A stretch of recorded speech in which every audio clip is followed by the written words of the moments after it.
Win streak ng Creamline puputunin ng Petrogas.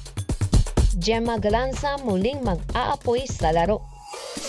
Kyle Negrito maungusan ni Cheng sa playmaking. Bago natin yan simulan, please support this channel by clicking like, share, subscribe. Pakihit na rin notification bell to be updated on coming videos. Muling magharap in one court ang dalawang may rivalry sa finals appearance, ang Petrogas Angels at Creamline Coal Smasher.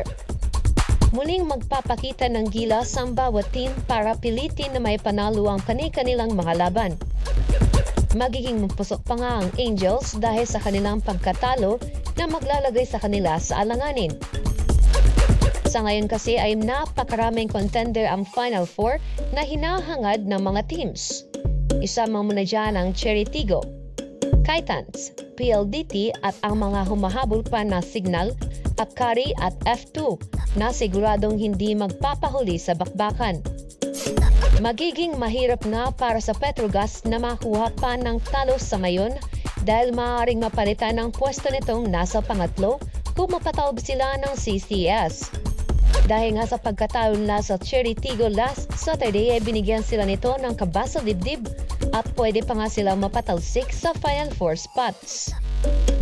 Samantala, nasa safe spot naman ang CCS ngayon dahil nag-aantay na lang sila ng mga team na pwedeng makatalo sa kanila. As of now kasi still undefeated pa rin ang champion team at setting pretty pa rin sa top 1 as current team standings. Magiging maghalimaw pa rin ang CCS dahil for sure naman ay ayaw nito mabahiday ng talo ang kanilang record na 4 wins and 0 losses.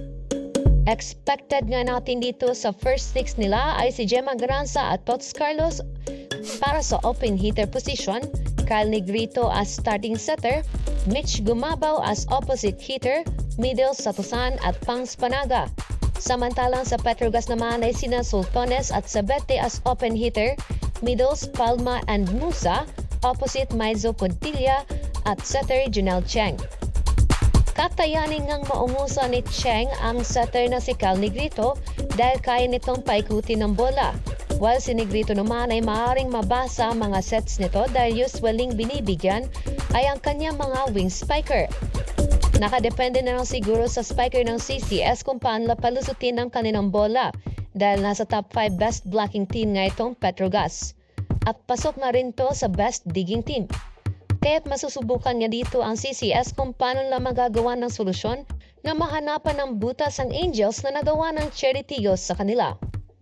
Maglalaban ng dalawang team na ito bukas November 9, 2023 sa oras na 6 p.m.